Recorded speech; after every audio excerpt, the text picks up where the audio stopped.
Hello, everyone, and welcome to the session today on Low Stress Guide to Maximizing CRM Adoption and Utilization. My name is Debbie. I'll be your host for today. And without further ado, I'm just going to leave the stage to Doug and, let's get this party started. Over to you, Doug. Let's rock. Let's rock and roll. Thank you, Debbie. Hi, everybody.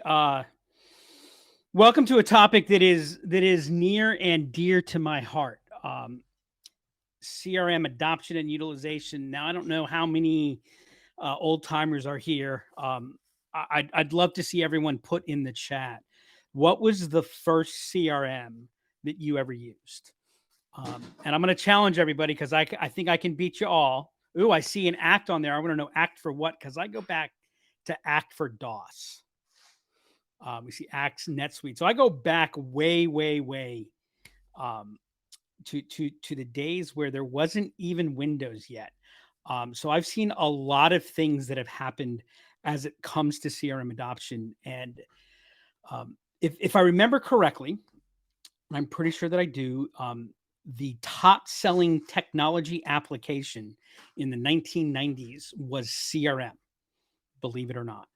I'm not sure that there's been a decade that it hasn't been the top selling technology application. And it's really interesting because for easily 30 years, CRM has dominated the conversation around automation, Salesforce implementation. And I don't mean Salesforce from a CRM standpoint. I mean, implementing around Salesforce's performance. And for those that have been around this whole time, I think you would agree with me. The underlying nature of the conversation really hasn't changed that much. The same problems exist. One of the things I always like to talk about when I'm working with clients or prospects is, your CRM is only as good as it's being used. And so the question that I've asked and that my company Imagine has asked for a sustained period of time is, if the technology keeps getting better, why isn't the problem solved? And just to give you a little bit of background as to, why am I here talking about this? And over the last roughly 15 months, we've been involved directly in more than 100 CRM implementations. We've done this with sales organizations with as few as 3 salespeople to as many as 350 salespeople, and probably just about everything in between. So we've seen the good, the bad, and the ugly. Over the course of our lifetime, we've been involved in multiple hundreds of CRM implementations. And one of the things that I've learned, and this doesn't apply just to CRM, but it certainly applies to CRM. And that is that there's a chasm that exists between the strategy of an organization and its execution. And more specifically, between the intent that any strategy or initiative has and ultimately the results that they experience.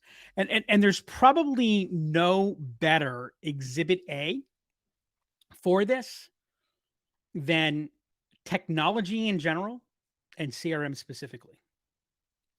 What's wrong with tech? What's happening? A couple of years ago, Gartner did research, as they're known to do. And what they found is that on average, companies were spending approximately just under $5,000 more per rep per year on technology. What were they getting for it? What was the impact on sales conversion rates? Unfortunately, not surprisingly, negative impact on sales conversion rates. So as we think about the money that's being spent on technology, the time, the effort that's being spent on CRM, businesses are finding themselves still in the same basic conundrum that they found themselves for the last 30 years. Really, and I think it's unfortunate. It's unfortunate for all of us that are the recipients of the hundreds of thoughtless emails that I know we all see. in too many cases, the only thing that technology and CRM has really changed is the volume that businesses are able to do things at, and that volume has enabled businesses to mask underlying weaknesses.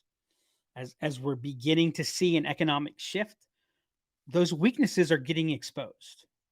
So really, it forces us to go to a really fundamental question, and that is, why do CRM implementations fail?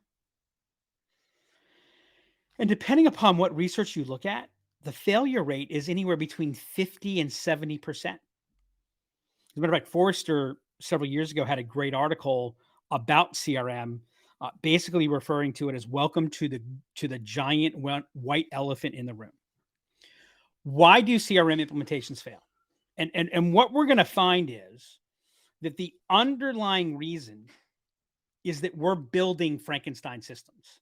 Now I don't mean just within the CRM, and there's certainly truth with that.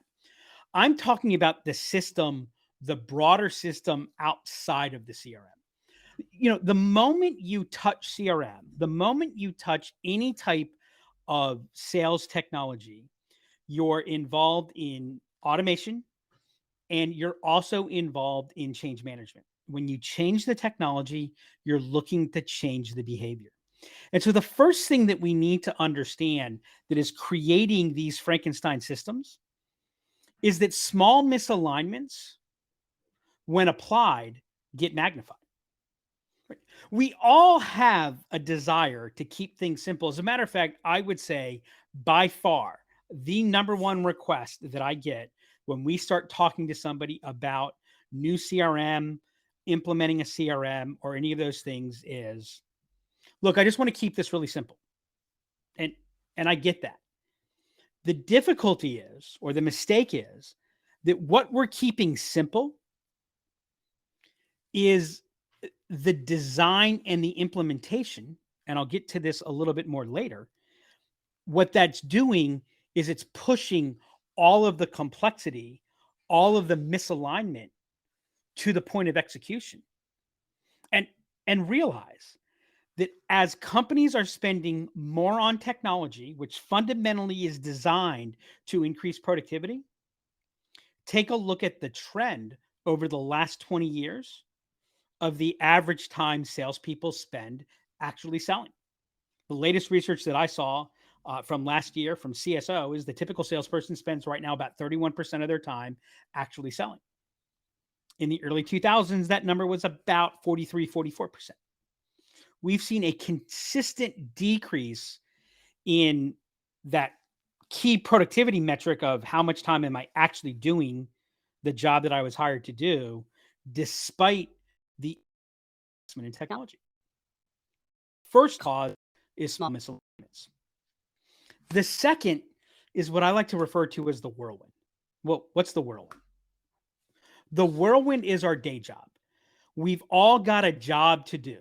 And if you're in sales, your job is to hit a number. And by the way, I have seen people go on a President's Club trip because they beat their number, but did not adopt the way they were supposed to. I have yet to see one sales rep make President's Club because, well, 70% of their number, but they use the CRM better than anybody else in the organization. One of the next mistakes that we make is we bring CRM in thinking of it as the solution, and we change too much too fast. The whirlwind is the inertia of what we have to get done on a daily basis. Take that into account when we implement a new technology. The very reason that we made that change fails to appear. We actually create more of the problem that we're trying to solve. The third underlying reason why CRM fails, what leads to these Frankenstein systems that we're all living in, is the difference between theory and the real world. Look, I love this process. I love talking about strategy because it is a nice, wonderful, clean environment. Everything maps cleanly. It's beautiful. Unfortunately, to quote the great philosopher Mike Tyson, everyone's got a plan until they get punched in the mouth. You see, the interesting thing about sales and marketing is it's the only open in business. And what does open loop system mean? It means we only control a portion of the system, right? Even if we're spot on with what our plan is, tomorrow everything's changing. Our customers changing, the economy's changing, our competitors are changing. Right? We never operate in an environment where things stay the same. Systems aren't built to support the ongoing changes and iterations that are necessary. They're not built the flexibility and the dynamic components that lead to effective and successful sales success outcomes. See, it really comes down to what I like to call plumbing. The reason our CRMs aren't being adopted, aren't being utilized, the reason that we're not getting the results that we're seeking is because we've got bad plumbing. And it's got a tremendous cost on our to operate, especially in the more difficult environment that we find ourselves in today, and probably will be for the next 12 to 18 months. This is why revenue operations in general and CRM specifically continue such a hot topic. Serious Decisions finds that when you don't have best practices in place, when you're not optimized, it's got a 19% drag on growth and a 15% drag on profitability. Research from profit acquisition growth costs, is growing at 33% per year. Now, again, remember, why are we investing in technology? We're investing in technology to bring down the cost of growth. Yet all too often, we're just adding more and more to it. And one of my statistics, 98% of MQLs never result in a sale. And by the way, that's not necessarily bad. That's not necessarily a bug, right? But we've got to be able to plan for it. We've got to build it into the design of the system so that we can drive the types of behaviors and the types of actions that lead to the outcomes and results. As General Omar Bradley has said, one of my favorite quotes of all time, amateurs talk strategy, professionals talk logistics. If sales performance is a top issue for you, if is viewed as a core means to achieve that performance, you better be thinking sticks that drive the outcomes. Let's go back to the point that I made a little bit earlier. The idea to keep things simple, which I'm all for. What you've got to ask is, what do you want to keep simple? To keep the implementation simple, or is the goal to keep the experience simple? Would fall into the latter category. We want the user's experience to be simple. We want it to be easy. We want it to be effortless. And this is why about 2.5 years ago, I created a principle that I call the inverse friction principle. And friction principle states that the ease or effortlessness of a user's experience has an inverse relationship to the complexity in the system that makes the experience so easy or effortless. Let me put that in a simpler way. It's things easy. Now, if you've ever designed any software, you know that. Right? You know how hard it is. Much thought has to be put into designing and executing the software so that the user's experience can be intuitive, easy. Why are we not taking the exact same approach to how we're implementing that technology, our people? And that is why if you ever talk to anybody at my company, if you ever talk to anybody at Imagine and you talk technology, you will find that we live by a prime directive whenever we touch technology. And that directive is the business technology. The technology should never dictate the business process. And I'll tell you, the magical superpower of CRM is it finds its way into the driver's seat. And when it's in the driver's seat, that's when realize people do not adopt CRM. Let me repeat that. People do CRM. They do not adopt technology. What they adopt are process. People adopt this process. People adopt behaviors. The technology comes with it. Done right, the technology and accelerates. But if the focus isn't on the underlying business process, are going to be unpredictable at best and most likely damaging. So, have a CRM in place right now, or you're thinking about implementing new CRM, if you are looking to improve and enhance the utilization and the results that CRM enables, let's talk about 5 of the early signs that you're in trouble. And the first one is probably really going to make you think. Things that's so obvious, we never stop and think about it.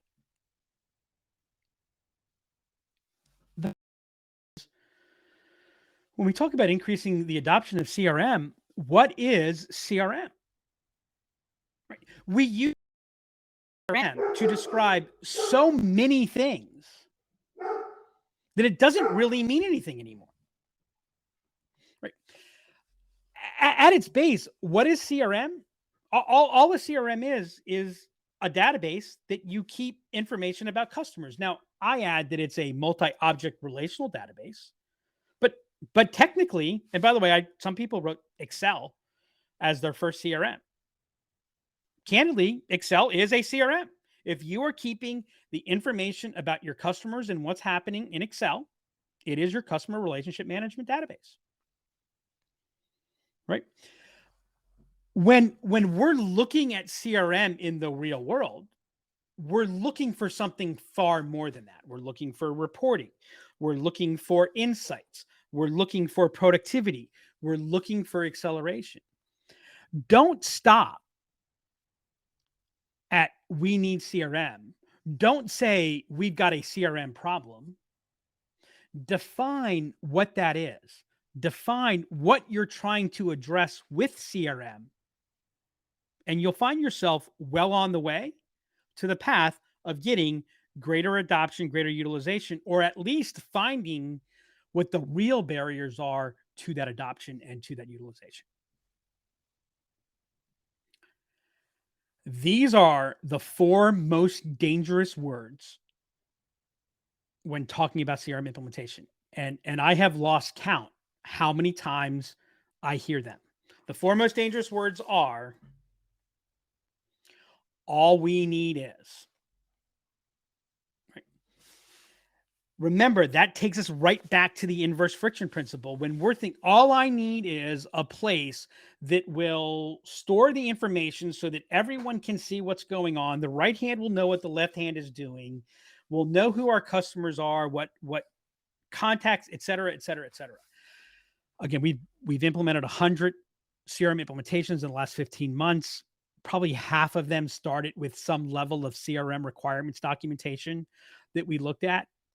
And I just want to let you know that the most advanced CRM requirement documentation that I've seen from a technological standpoint, those requirements were met in the early 2000s. CRM has created that single point customer source of truth from a technical level for more than 20 years. Why is it still the top issue in customer facing technology? Well, the reason is we're not getting to the area where it really matters. You see, we look at CRM far too often as a technology issue or a technology problem. We look at it as a technology solution. Right? When we talk to companies about implementing new CRM or really implementing any CRM, one of the first things we caution them is never refer to it to their teams as a technology initiative or as a CRM initiative. The moment you refer to it, the moment you define it as a technology issue, you're going to create the static. You're going to get in the way of trying to get the behaviors that you're looking for. You should always look at CRM as a performance initiative. It's a sales performance initiative. It's a lead management performance initiative. It's a service success performance initiative. Susan Scott probably said it better than anybody else that I've ever heard. And that is, the problem named is the problem solved. If you think of CRM as a technology issue, you're going to name it as a technology problem and you're going to solve a technology problem. And I can solve lots of technology problems. By the way, I have unfortunately been involved in implementations that have been abject failures, but the implementation was good. The technology was good. All the work that was done was right. It was quality. It just didn't drive the business process. And that's why whenever we think about CRM or any technology, we caution people, don't buy technology. Hire it. Define the job to be done. And yeah, we get geeky sometimes. We'll literally create job descriptions for the technology. Think about the spend that you're going to have. If, sales organization, 25, 50, 100, 500 people, think about the spend that you're going to have on an annual basis for the technology directly to support the technology.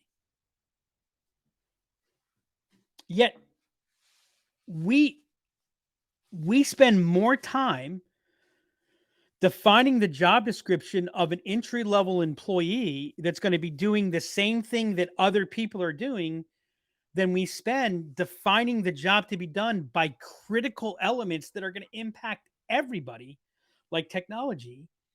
And then we get surprised that it's not producing the results that we're looking for. You see, CRM always has been, and always will be a business performance issue. The CRM needs to be owned by the business unit, not the IT department. Now, that does not mean IT has no role. Of course, IT has a role. Right? But when IT owns it, it doesn't live with the problems that need to be solved. And you're going to solve a technology problem rather than a business problem. Right? The business unit needs to own it, both to drive the focus of it, but to also own the consequences of it. Right? One of the ways that I know that we're off on the wrong path is the CRM's coming out of IT's budget. Now, look, I get it. If the CRM's coming out of IT's budget and I'm in IT, you bet you know what, I'm going to be involved. Right? The CRM should be coming out of sales, marketing, customer success. It should be coming out of that budget. It should be coming out of that budget every bit as much as the people that those business units hire comes out of them. They should be responsible for the inputs, the outputs. They should have P&L responsibility for that technology so that the right priorities are placed, the right trade-offs are managed to deliver the outcomes that we're looking for. P&L, profit and loss responsibility. So that's how we know that we're off on the wrong foot as it relates to implementing CRM. Let's now talk about how are we going to overcome the barriers to CRM adoption and utilization. And this is why I love RevOps. Right. This is a framework that we started putting together about 3.5 years ago, because candidly, I just got sick and tired about people talking about alignment, because everyone talked about alignment, and we've been talking about alignment for about as long as we've been talking about CRM, and no one could actually explain to me what it looked like. And one of the things that I'm a big fan of is I like to look at the companies that are producing consistent success and see what is it that they're doing that's different than what the others are doing. And even more importantly, what is it that they're not doing that others are doing? And what I found was this framework began to emerge. Now, I'm not saying that necessarily the companies that were successful were thinking about this framework as they did it. But if you remember that chasm that I talked about between the strategy of an organization and its execution and performance, what we found was these companies had built a bridge from strategy to execution, so that strategy fed to execution and execution fed back to strategy. The bridge comprised the structure of the organization, which is a combination of the system design, the tools, which almost always involve the tech stack, and the scoreboard. How are we keeping score? By the way, if you ever wonder how important score is to the behavior and performance of any group of people, just watch a bunch of 12-year-olds play any game before and after someone says, "Hey, everybody, let's keep score." Right. The structure is the invisible hand that drives behavior. The soft side of it is called culture. Structure drove the approach, the MO, the playbooks, the processes, and the methodologies. Structure and approach, that is the playground of revenue operations. That is why revenue operations is growing at the rate that it's growing. It's that realization that structure and approach is the bridge from strategy to execution. And all you have to do is look at the core of structure and approach, and you see tech and CRM staring you smack dab in the eyes, right? As goes your CRM today, so goes the underlying system and performance of the organization. So, what are the 5 critical success factors to implementing strong CRM to drive the behaviors and the performance that you seek in your organization? The first is you need to make a platform decision before you make an applications decision. The second component is understand and pay attention to the design of the system, to the system design that your CRM and people are working in. The third is data architecture. And holy cow, tell me how good the data architecture is. I'll be able to tell you where they are on a performance standpoint. And by the way, if you don't have strong system design, you're not going to have strong data architecture. Fourth is ease of use. And the fifth is always be launching your CRM. Let's get into the details. The first critical success factor. The most obvious example of a platform decision is, are you Android or iOS? Right. Now think about this for a moment. Technically, we're buying a phone. But before we ever buy a phone, we're buying a platform. What does that mean? Well, if I choose Android or I choose iOS, there are 100 decisions that are made. Right? I never make them. I'm not even aware of them. But the experience and what's happening is radically changed by choosing Android or iOS. So before I even get to the phone, before the application is relevant, the decision I make about my platform is going to drive so much of my experience. Right now, some people make the decision purposefully. They think about which platform. Some don't think about it at all, and they end up stuck in it. And let me tell you, and by the way, I am not making the judgment of, is Android better than iOS? Is iOS better than Android? You know what? They're each better for some, worse for others. But there's nothing worse than being on an Android platform and wanting an iOS experience, except maybe being on an iOS platform and wanting an Android experience. So let's talk about this as it relates to CRM. What you're going to find is you're going to make fundamentally a platform decision. Are you going to go with a horizontal platform or a vertical platform? What does that mean? Well, basically, what a horizontal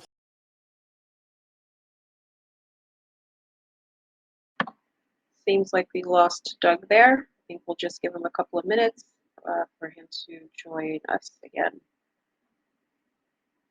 But wow, he's been dropping so many gems. Okay, we have him back. All right, you're back, Doug. See, this was all designed just to build a little bit more suspense for everybody.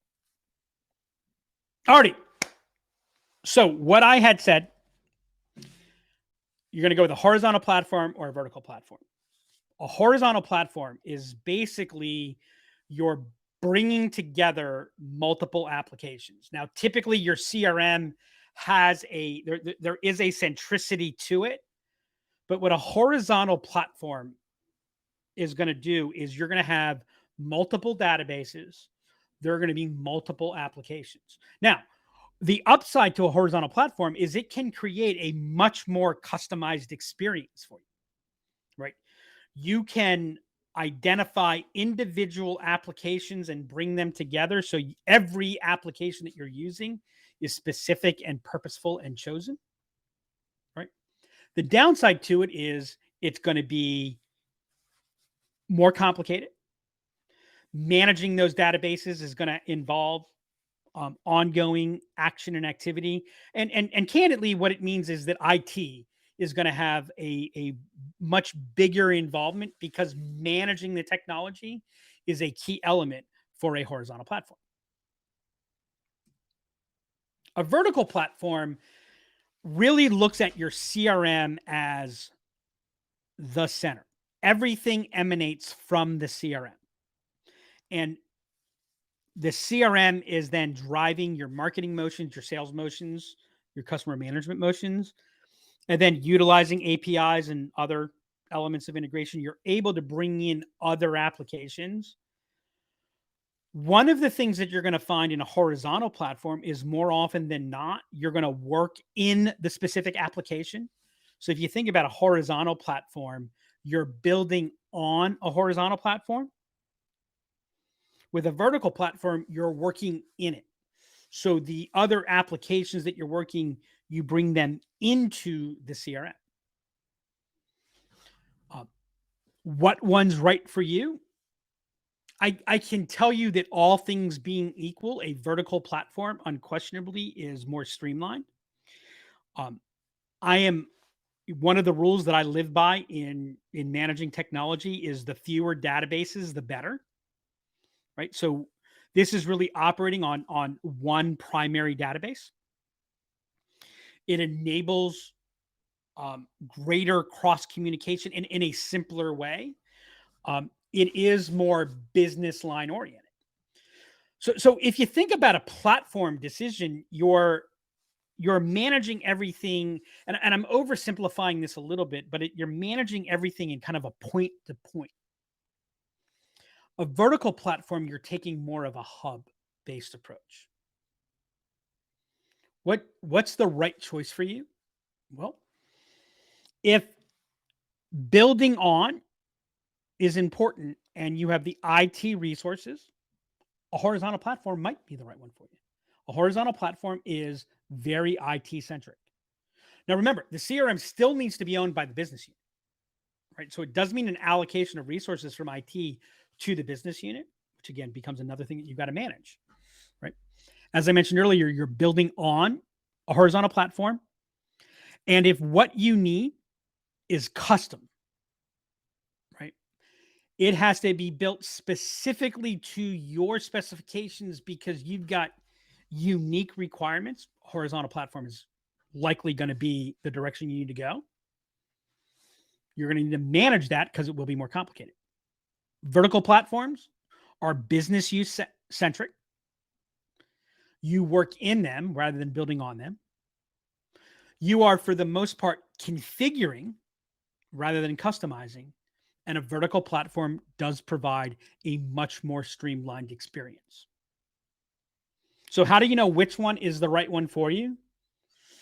Well, if a horizontal platform is the right choice for you, there will be very clear signals in the jobs that you define that demonstrate the need for a horizontal platform.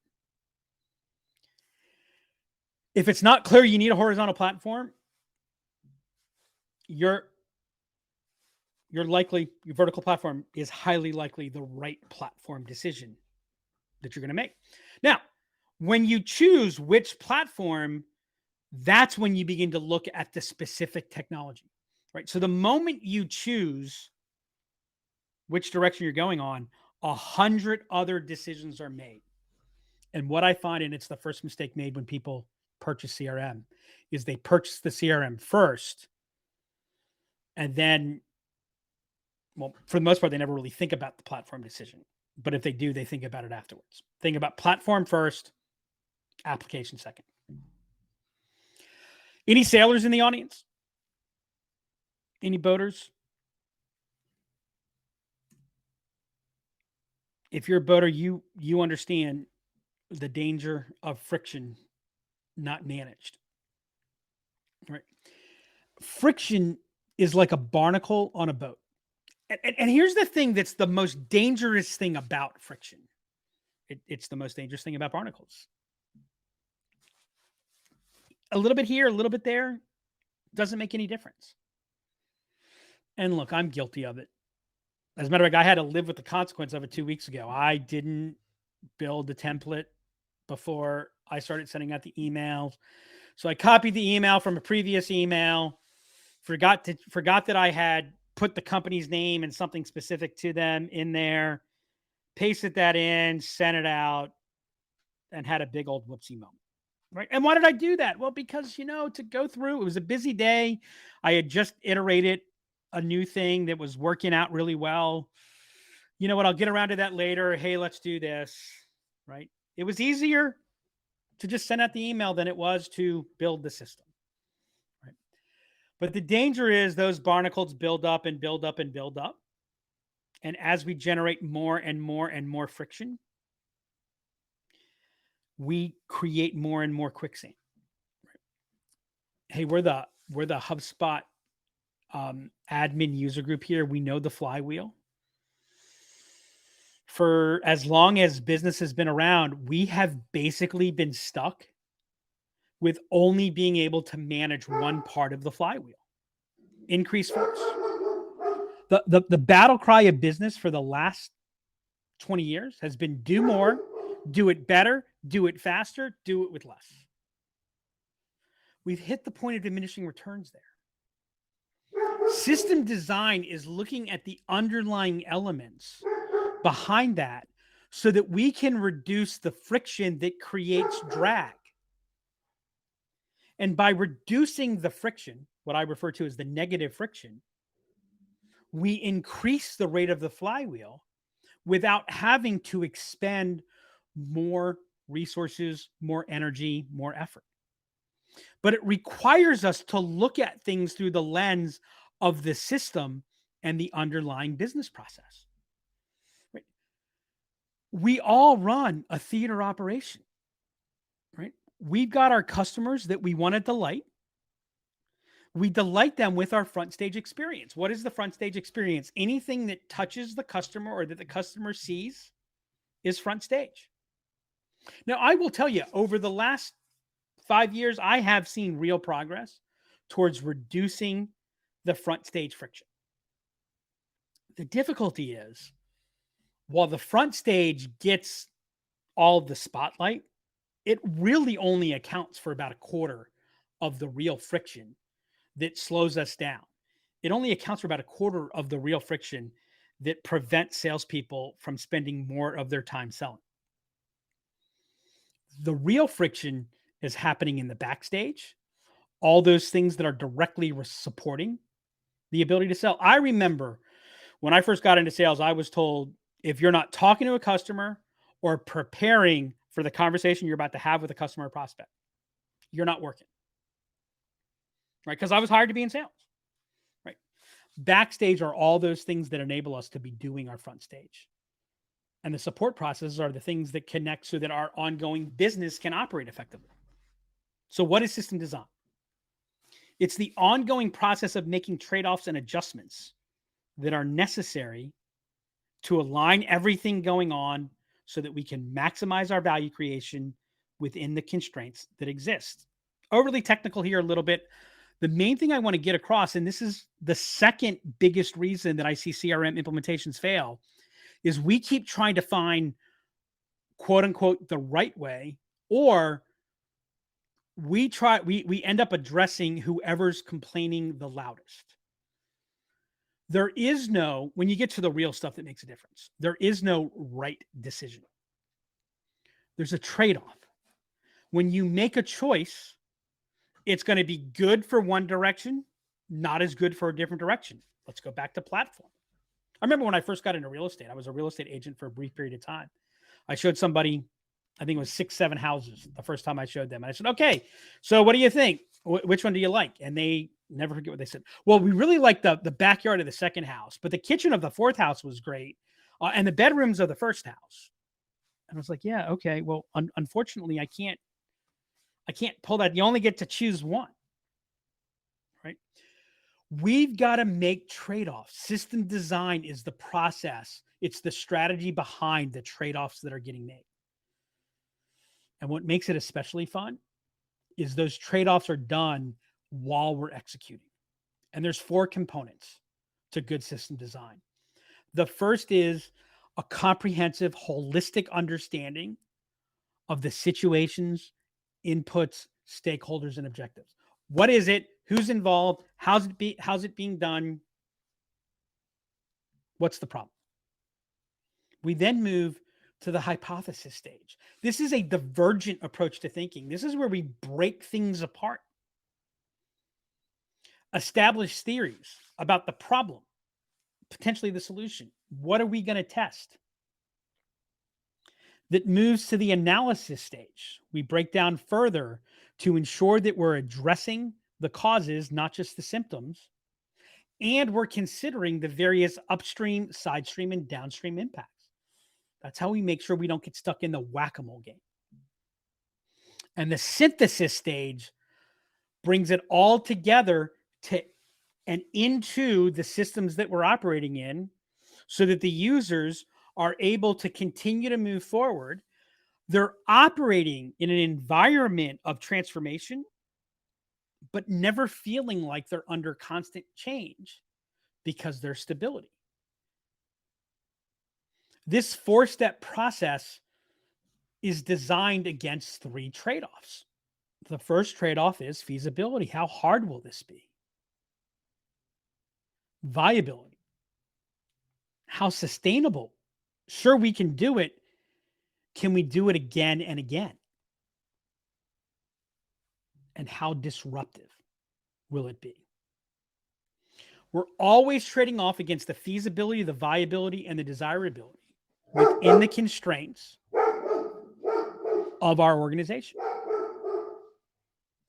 So as we take this and apply it to the CRM, and we talk about defining the job description of the CRM, there's 5 components to this. Define the job, define the competition, how is it being done now, prioritize the responsibilities, define the criteria to achieve the job, and what are the outcomes. And here's an example of what user stories look like. I'm pretty sure we'll be sharing the deck. If we're not sharing the deck, just let me know, and we will share the deck. All right, that's system design. Let's move to the third part, database architecture. This is what every user is thinking when they touch the CRM. Don't make me think. And the thing that causes people to think, first and foremost, the underlying structure of the data. So, what is data architecture? How can we understand it in its simplest forms? Now, if you're a data scientist, if you are a database architect, you are going to probably hate me because I'm about to butcher this, but I'm going to provide a very simple construct to think about how you want your data structured. There are two components to your database architecture: objects and fields or properties. What is an object? An object is a database for all practical purposes. It is a database, right? So contacts, companies, deals, those are all different objects. The way to think about an object, the most effective way I found to think about an object is an object represents an entity, right? So if what we're talking about is a different entity, it's a different thing, then it should have its own object. A field or a property is data or information. The object sets the structure, right? It sets the walls, right? Every good house has rooms. What makes a room a room? The walls between them. That's what the object is. Fields or properties, they're for segmentation. And the most important lesson I've learned when it comes to managing database, if I'd just been paying more attention when I watched Ghostbusters, I would not have had to learn from experience. Don't cross the streams. What does that mean? Don't make an object a property. Don't make a property an object. What are some common objects? Companies, contacts, deals, opportunities, tickets. Properties, by the way, properties meaning in the real estate context of properties. Products, vendors, sites, locations. Those are examples of objects. Properties, the data components beneath them. Here's what good object orientation will enable you to do. It enables you to pivot the orientation of your entities so that you can get truly a 360-degree view. You can look at your business, you can look at your environment through whatever lens is needed so that you can develop the insights that drive behaviors. It enables you to set up and structure your CRM so that it truly becomes a command center. Whatever the pulse of my business is, whatever the job that needs to be done by the individual using it, the CRM can be configured and structured so that it is designed for their use. That's why data architecture matters. And when data architecture isn't right, then you'll never get to the reason that CRM does or does not get utilized. And I want to share this with you. Adoption is not enough. Adoption is forced. What's the definition of adoption? Most definitions of adoption are they log into the system X times in a period. Adoption is inconsistent. And by the way, you can at least theoretically mandate adoption and you can enforce it. But there is only one way to get utilization. And the only way you get utilization is when the juice is worth the squeeze. What does that mean?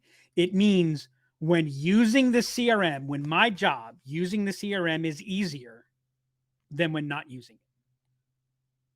Simple as that. If it's easier to use it, I'm going to use it. And if it's easier not to, I'm not to. My favorite question, why did you not use the CRM? Because it was easier not to. Right. Let's go back to friction, by the way, because friction gets a bad name. Because some people hear what I said and they think it's all about eliminate friction. Here's what I want to do. I want to add friction to the things I don't want people to do, or to the places where I want people to slow down. And I want to take friction away from the things that I want them to do that maybe aren't as natural or they're not as used to. Now, when we think about utilization, we get into a term that I call activation. Right? Activation is, can I really count on the data that's in there? And the three things that kill activation, the three things that kill a well-designed CRM, but again, doesn't drive the performance, are offline conversations, emails, and notes. So how do you solve for the deadly sins? A single interface. Every time a user touches another interface. So every time a user has to go into another application, the adoption and utilization half cycle drops by 1. We want a single place where people are working. The second thing is we want to find ways to get adoption without them using it. That's why integrating email is such a powerful tool. That's why the telephony connections and click to dial and all that is so powerful. Now I'm using the system without using it. And the third is bring the system to the user. You see, the fundamental implementation flaw with CRM is we keep forcing the salesperson, the rep, the marketer to change their flow to adopt the CRM rather than designing the CRM to work within the user's flow. But to do that, we have to map the business process. It's not enough just to say new business, new existing prospect. We've got to define the steps. You see, implementing CRM is software. We've got to define and map what are the business processes. Whenever I see an adoption issue, whenever I see a conflict, and I get brought in a lot of times, we get brought in a lot of times to come in and fix a piece of technology that's not working the way it's supposed to. 95%, actually probably more than 95% of the time, what we find is it's not a tech issue. It's a business process issue. It's an ambiguity, a gap, a conflict that wasn't accounted for. Right? Or we map the business process, but then we start changing things, never accounting for it within the mapping. And we get out of sync. What we've got to do is we've got to make it easy to use, which means we need to understand that users today, we are in reactive loops. We are in such a reactive loop that when we think we're being proactive, more often than not, we're still being reactive. And this is where technology can be so powerful. Stop making me think about where I need to go and make it easy for me to identify who are the people that I want to be talking to, what are the plays that I want to run, how do I turn latent data? There's nothing that kills me more than all the amazing data in these emails. That there's no simple, easy way to turn it into actionable insight for the system. We need to build context so that I can get to the right information at the right time in the right way without having to think. We need to take advantage of all of the data and insight lying in our system and let the system do the thinking for me. Why do I need to think about what to send? Why can't the system do that? And make it easy for me to go back to know what's going on, to communicate flawlessly, seamlessly, to stay on course. That's what builds utilization. That's what drives ROI. That's what leads to business performance. And the fifth element is always be launching your CRM. If you've got less than 20 people using your CRM, you should be launching your CRM 2 times per year. If you've got 20 to 50 reps using it, you should be launching at least 3 times per year. If you've got more than 50 reps, you should be launching your CRM 4 times per year. You see, we think about execution, and one of the difficulties is we tend to think of execution as being in one place.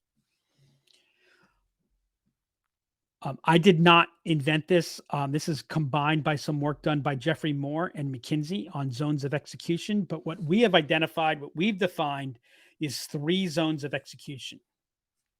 Going over this simply, we've got our long-term zone, what we call the transformation zone. That's all about vision. That's becoming the organization. That's becoming the company that we want to be. And we all know about the performance zone. Now, we define the performance zone as the next 90 days, right? That's the day job. That's, I got to hit my number. I got to meet my objectives. But the difficulty, and I see this especially with small and mid-market companies, is we identify a problem and we go into fix-it mode. As a matter of fact, we brag about it. We talk about how agile we are. It takes big companies forever to change something, but we change it instantaneously. I used to brag about that too. And then I started seeing the havoc and the exhaustion it built into the people responsible for executing, because everything was always changing. Right. And the CRM was never sad. And by the way, it also became old. This is another power place for revenue operations. It's what we call the enablement zone. It's that 90-day to 1 year period. Right. It's where the vision gets staged, operationalized, systemized, optimized. So it gets fed into the performance zone so that we're in a constant state of iteration, but we're never changing too much at one time, and now allowing us to stay flexible, to truly be agile, to make the adjustments that we need to make to stay on course. Many years ago, I was taught that planes on average are off course 98% of the time. They go through constant tweaks, staying on course. That's what the zones of execution approach does. By the way, one of the other things that this does is it creates the ability to bring the new. We all get excited when there's something new for us. What the relaunch does is it fits very much like the product launch does for marketing. It's 4 CRM Christmases per year is the way I talk about it with sales teams. So there's always something to look forward to. There's always something to try out. The system never gets old. Those are the 5 keys to driving CRM adoption. We got a couple minutes left. If anyone has any questions, would love to be able to respond there. There's just one question in the Q&A, Doug. Oh, there's a Q&A. Where's that? Yeah, there's a tab for the Q&A there. So Tim is asking, there was a slide that you shared earlier. He said, how up to date was the data of the average sales rep spending? Was it like a decade ago or more recent? Sorry. That data was 2019. Okay. So that was 2019 relative to 2017. All right, excellent. Have we got any more questions? By the way, Doug, you were just dropping gems back to back. That was super insightful. I loved every single second of it. Cool. Thank you. All right. Well, thank you, everybody. Thanks for joining us.